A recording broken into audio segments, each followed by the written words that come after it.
Bom, a questão diz que uma bolha ela está no fundo de um lago, cuja pressão lá embaixo é de 3 atm.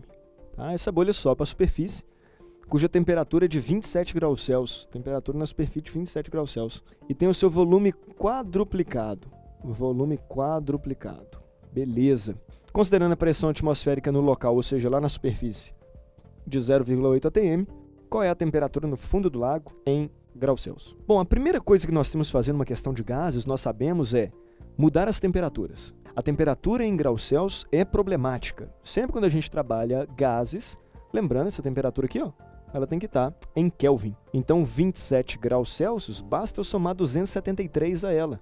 É o mesmo que 300 Kelvin. É esse valor que eu devo considerar, 300 Kelvin. Tá? Quando a gente utiliza a Lei Geral dos Gases, a Lei Geral dos Gases nos dá que, sendo um sistema fechado, a pressão no fundo vezes o volume no fundo sobre a temperatura no fundo tem que ser igual à pressão na superfície vezes o volume na superfície sobre a temperatura da superfície. Então pronto.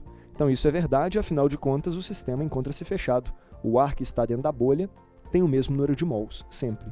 Pressão no fundo. A questão me diz que a pressão no fundo é de 3 atm. Volume no fundo. O volume no fundo eu vou chamar de VF mesmo.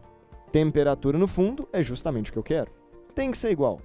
Pressão na superfície. Na superfície é a pressão atmosférica, 0,8. Volume na superfície. A questão diz que tem o seu volume quadruplicado.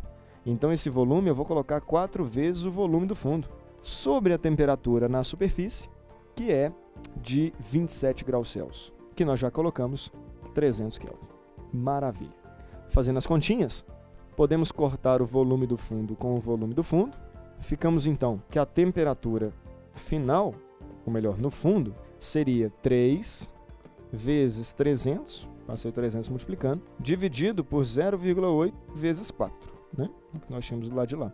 Chegamos então a 281, aproximadamente, né? 281 Kelvin. Essa seria a temperatura então do fundo do lago. Como a questão pede em Celsius, bom, vamos fazer a conversão aqui, ó.